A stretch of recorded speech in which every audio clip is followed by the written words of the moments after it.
This encounter happened in the summer of 2005 when I was 21 years old.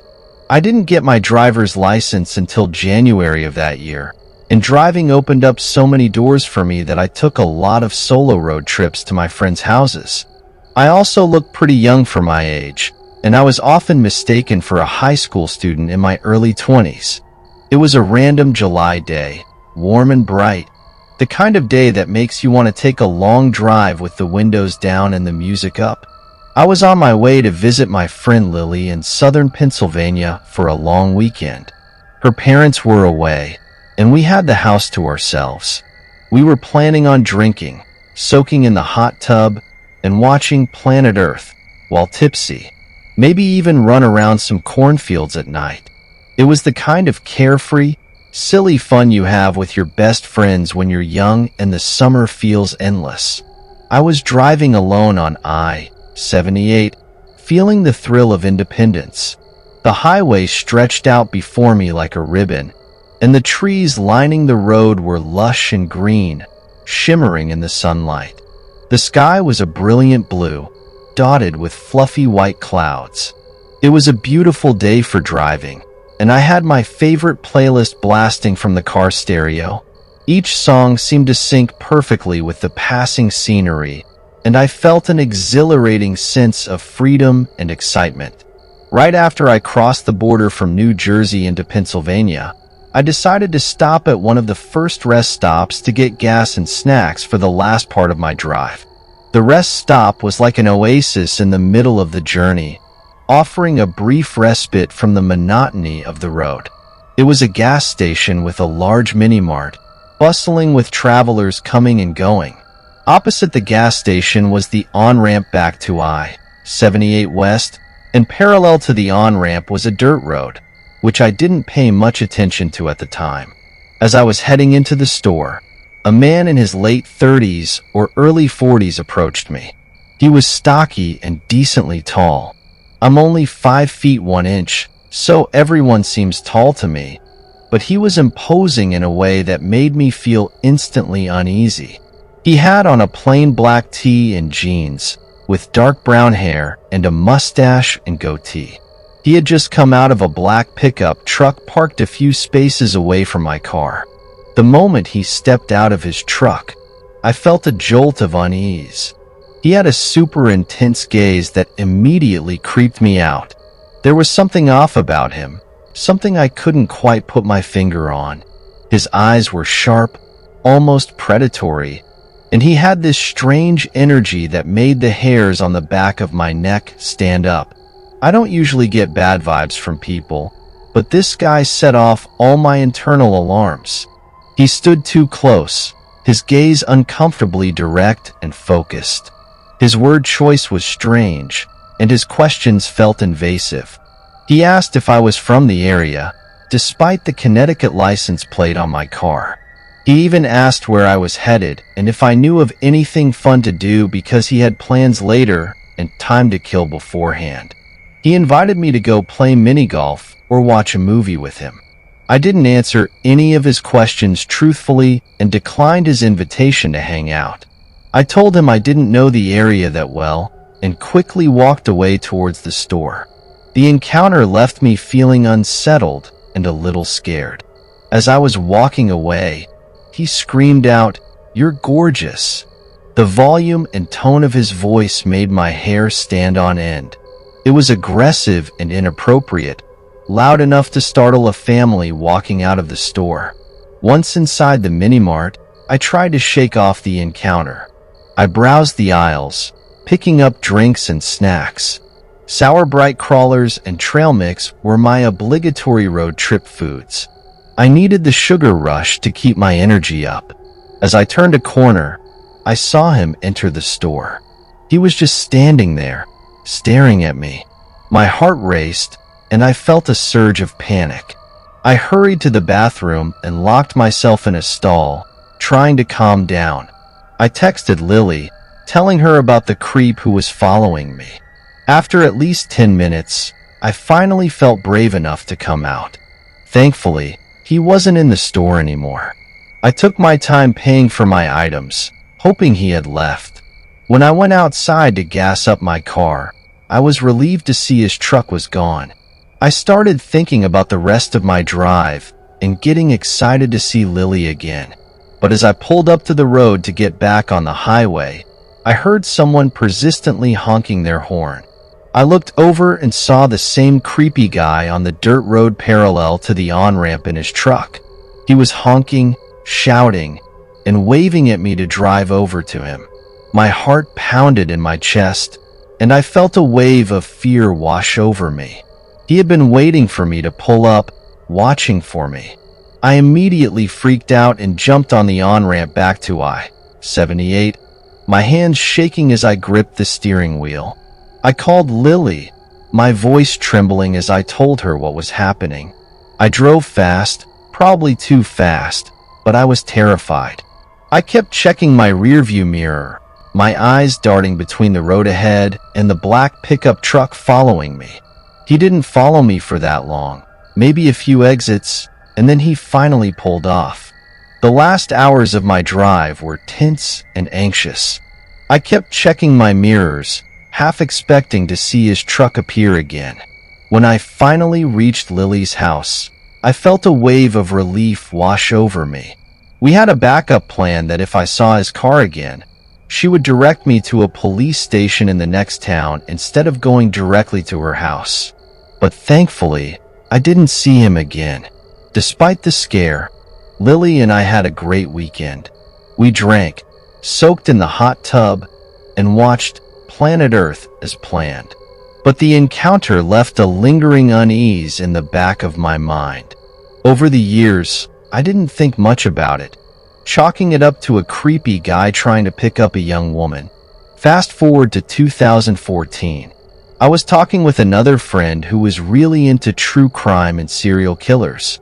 I mentioned my encounter, half-jokingly suggesting that the guy could have been a serial killer. She was fascinated and wanted to Google active serial killers in Pennsylvania around that time. The first hit was for Adam Leroy Lane.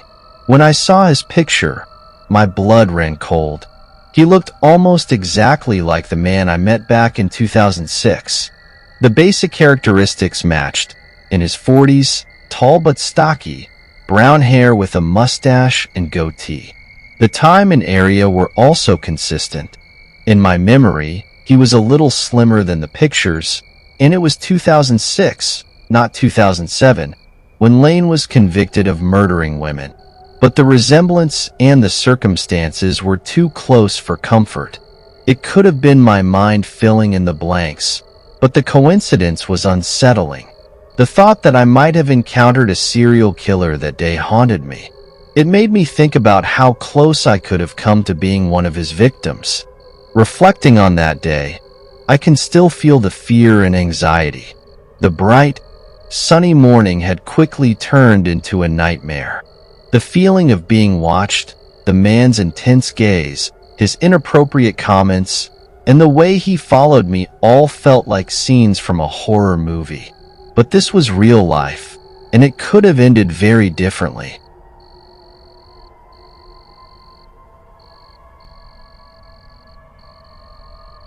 I spent a few years working in Alaska as a member of the Park Service. It was a job that appealed to my sense of adventure and love for the outdoors.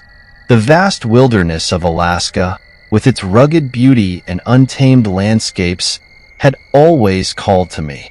Each day brought new challenges and discoveries, and I relished every moment of it. One crisp autumn day, we received a call about some illegal dumping on one of the local trails. It was a common enough occurrence, but it always annoyed me to see people disrespecting the natural beauty of the park. Myself and another employee, Tom, were assigned to investigate. Tom was a seasoned park ranger with a rugged demeanor and a deep love for the wilderness. He had been my mentor since I started working there, teaching me the ropes and sharing his extensive knowledge of the park. We set out early in the morning, the sun just beginning to peek over the horizon, casting a golden glow over the landscape. The air was fresh and crisp, with a slight chill that hinted at the approaching winter. As we made our way along the trail, we encountered a few joggers and dog walkers, all of whom greeted us with friendly nods and smiles. The trail wound through dense forests of spruce and birch, the trees towering above us and creating a canopy of rustling leaves. As we ventured deeper into the woods, the trail became less populated. The only sounds were the crunch of leaves underfoot and the distant calls of birds. It was peaceful, almost serene, but there was a sense of isolation that came with being so far from civilization. I always loved these moments, when it felt like it was just me and the wilderness, with nothing to distract from the raw beauty of nature. We were about a mile in when we rounded a bend in the trail. That's when Tom suddenly stopped, his eyes narrowing as he looked into the woods. "What the hell?" he muttered, pointing towards a dense thicket about 20 yards away. I followed his gaze and saw a man crouched behind a bush, staring at us intently. He was a white guy, with longish hair and a gaunt appearance. His clothes were disheveled, and there was something about the way he moved that immediately put me on edge. It was like watching a wild animal, ready to bolt at the slightest provocation. My heart started to race, and I felt that familiar fuzzy feeling of fear creeping over me. It wasn't unusual to encounter people on the trails, but this guy was different. Most people we saw were out for a run or walking their dogs, friendly and approachable. This man was clearly trying to hide, and his demeanor was unsettling. I glanced at Tom, who looked equally concerned. "Do you see him?" I whispered, as if the man might hear us from that distance. "Yeah," Tom replied, his voice tense. "Let's approach carefully." As we moved closer, the man stood up abruptly and stretched his arms in the air, as if trying to appear casual. He then started walking towards us with a forced smile. "Hey there," he called out, his voice surprisingly friendly. "Just taking a leak in the woods." I didn't believe him for a second. His behavior was too suspicious, too off. But before I could say anything, Tom's face lit up with recognition. "Mike, is that you?" The man's smile widened. "Tom, long time no see." It turned out that Tom actually knew this guy. His name was Mike, and he was a local builder who had done some work for Tom the previous year. They exchanged pleasantries, and Mike explained that he had just stepped off the path for a moment. Despite his explanation, something about the whole situation felt wrong to me. I couldn't shake the feeling that Mike was hiding something. We asked if he had seen anyone dumping trash in the area, and he launched into an elaborate story about all the strange things he had seen on the trails recently. His gestures were exaggerated, and his tales seemed almost theatrical. He talked about people unloading garbage by the truckload, strangers lurking in the woods at night, and other bizarre occurrences. It all felt too over the top, like he was trying to distract us or throw us off. After a few minutes, Tom and I decided to continue our patrol. Mike insisted on walking with us for a while, chatting amiably about his construction business and his time in the military. The more he talked, the more uneasy I felt. His demeanor was too chameleon-like, too eager to please. It was as if he was trying to ingratiate himself with us, to make us forget about the strange circumstances in which we had found him. We eventually parted ways with Mike and continued our patrol, but I couldn't stop thinking about the encounter. There was something deeply unsettling about him, and I couldn't shake the feeling that we had narrowly avoided a dangerous situation. Tom seemed less concerned, chalking it up to Mike being a bit eccentric. But I couldn't help but wonder if there was more to the story. A few years later, I heard the news that sent chills down my spine. Mike, the man we had encountered in the woods, had been arrested. Apparently, there had been some sort of altercation at a local coffee shop, and he had shot a young woman during a robbery. As the investigation unfolded, the truth turned out to be even more horrifying. Mike, whose real name was Israel Keys, was a serial killer who had been traveling around the country, abducting, torturing, and murdering people at random. The revelation was shocking. Israel Keys had managed to elude authorities for years, committing a string of brutal crimes across multiple states. He would bury murder kits containing weapons, cash, and other supplies, and then return to them years later to carry out his horrific deeds. It was a methodical, calculated approach that allowed him to evade capture for so long. I couldn't believe that I had come face to face with such a monster. The memory of our encounter in the woods came flooding back, and I realized how close we had come to danger. The call about illegal dumping suddenly made sense. Someone must have seen Keys digging a hole to bury one of his kits and reported it, not realizing the true nature of what they had witnessed. Tom's theory was that Keys had been watching us, waiting to see if we would stumble upon his hidden cache. By approaching us and engaging in conversation, he could keep an eye on us and ensure that we didn't accidentally uncover his secrets. It was a chilling thought, and it made me grateful that we had managed to walk away unharmed. After Keys' arrest, I went back to the spot where we had encountered him, hoping to find some clue, some piece of evidence that would explain what had happened that day. But the woods were silent, offering no answers. Keys had taken his own life before his trial, leaving many questions unanswered.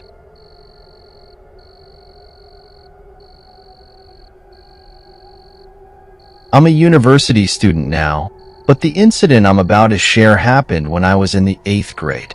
It was a time of exploration and adventure, a time when the world seemed vast and full of possibilities. I was around 14, a curious and somewhat naive kid, enrolled in a subject that focused on outdoor pursuits. For our final assessment, 2 teachers took my class on a one-night camping trip where we could engage in activities like rock climbing, kayaking, trail walking, and more. Little did I know, this trip would leave an indelible mark on my psyche, shaping my view of the world in a way I could never have anticipated. I grew up in a small town in Oregon, about an hour from a dense, sprawling state forest that had a dark history. This forest was notorious for a series of gruesome murders that had occurred years ago. The so-called forest murders had claimed several lives, and many bodies had been discovered over the years, with some still missing. The authorities believed that these murders were the work of a single serial killer. This ominous backdrop added a layer of unease to our otherwise exciting school trip. On the morning of our departure, we left school in a rickety old bus, filled with the chatter and laughter of excited students. The journey was long, the road winding through scenic landscapes, but as we approached the forest, a sense of foreboding began to creep in. We reached the entrance to the forest, where a police car was parked to the side. One of the officers spoke to our teacher for a moment. I strained to hear the conversation, but caught only snippets. It seemed inconsequential at the time, and no one else seemed to notice or care. We were too eager to start our adventure. Fast forward a few hours, and we had trekked deep into the forest, about 20 of us, to the designated camping area. This part of the forest was a mix of state-owned and privately owned land, a labyrinth of trails and hidden clearings. The dense canopy overhead filtered the sunlight, casting dappled shadows on the forest floor. That afternoon, while kayaking on a serene lake, we noticed a helicopter doing flybys overhead. My classmates and I joked about it, speculating whether it was a routine patrol or something more serious. No one suspected anything sinister. Later, a couple of friends and I were the first to leave the water. We helped one of the teachers with some equipment and started building our own rafts. It was a fun, collaborative effort with lots of laughter and playful banter. I was standing off to the side, admiring our handiwork, when I noticed one of the national park guides walking over to one of our instructors.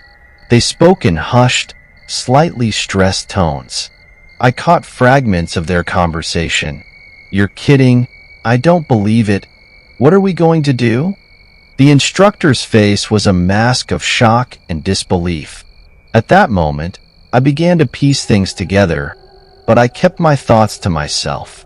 I didn't want to alarm my friends. As dusk settled over the campsite, the forest took on an eerie, almost surreal quality. The sounds of nocturnal creatures began to fill the air, and the temperature dropped, adding a chill to the atmosphere. That night, I needed to use the toilet block, which was about 100 meters from our main campsite. The path was dimly lit, and the forest seemed to close in around me as I walked. As I approached the block, I noticed a man walking around the other side. His movements were furtive, his body language nervous. I couldn't see his face clearly in the fading light, but something about him felt off. He didn't seem to belong to our group. At the time, I didn't think much of it, chalking it up to my overactive imagination. The next morning, as we packed up to leave, our teachers gathered us together. They had grim expressions on their faces, a stark contrast to the cheerful demeanor they had maintained throughout the trip. One of the teachers, Mr. Johnson, cleared his throat and addressed us. "We need to tell you something," he began, his voice steady but tinged with unease. "A body was found in the dam not far from where we were camping. The authorities believe it was a homicide, and they didn't want to alarm us last night. But we felt it was important for you to know now that we're heading back." A collective gasp rippled through the group. The cheerful chatter ceased, replaced by a heavy silence. We later learned that the victim was a young man, killed with an axe. The perpetrator was believed to be related to the infamous serial killer who had once hunted in these very woods. The realization that we had been so close to such a horrific crime scene sent chills down my spine. The memory of the man I had seen near the toilet block the previous night came rushing back, and I couldn't shake the feeling that he might have been involved. The bus ride back to school was somber. The excitement and energy of the trip had dissipated, replaced by a pervasive sense of fear and unease. We tried to make sense of what had happened, but there were no easy answers. The forest, once a place of adventure and discovery, had become a symbol of danger and darkness in our minds. Years later, I still think about that trip. I haven't been camping since that day, and the mere thought of sleeping in a tent in the woods fills me with dread. The experience left me with a heightened awareness of the fragility of life and the lurking dangers that can shatter our sense of safety and security. My parents had a similar brush with danger when they were in their mid-20s, back in the late 80s. They had decided to go camping in the remote wilderness of Northern California. They arrived at the campsite late in the evening, the sun already dipping below the horizon. My mom sat down on a log while my dad unpacked the truck. As she sat there, she heard footsteps crunching through the underbrush around the campsite. The sound was faint but unmistakable. She quietly told my dad about it, and they decided to leave the area just in case. They drove about 3 miles down the road with their headlights off, not wanting to attract any unwanted attention. Once they found a new spot, they set up camp and began to relax, drinking and listening to a boxing match on the radio. The night seemed to be settling in peacefully, and they eventually turned in, ready to sleep off the day's fatigue. In the middle of the night, my mom was in that halfway state between wakefulness and sleep when she heard the unmistakable sound of footsteps outside the tent. She snapped to full alertness, her heart pounding in her chest. She tried to wake my dad, but he was out cold, oblivious to the danger. She listened intently, her senses heightened by fear. Suddenly, she heard a voice, low and menacing, saying, "Here I am. I'm going to kill you." The voice was accompanied by the sound of a knife being dragged along the side of the tent. Paralyzed with fear, she couldn't move or scream. It felt like an eternity before she managed to snap out of her terror-induced stupor. She screamed, "Jim, grab the shotgun. Kill that bastard." The ruse worked. The intruder, thinking they were armed, fled into the night. My dad woke up, groggy and confused, but the danger had passed. They decided to get out of there as quickly as possible, but discovered that their tires had been slashed.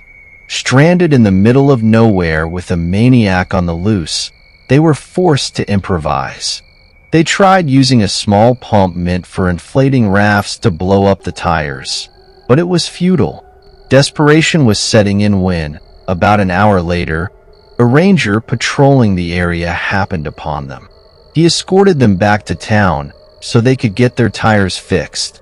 The ranger informed them that there had been a string of murders in the area recently, and it was likely that my parents were the next targets. They had narrowly escaped a horrifying fate.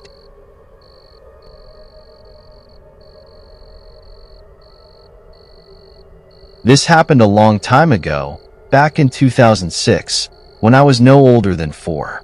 Yet, I vividly remember the fear I felt during this encounter. It was an early summer morning, the kind where the sun had already risen, but the world still felt sleepy and quiet.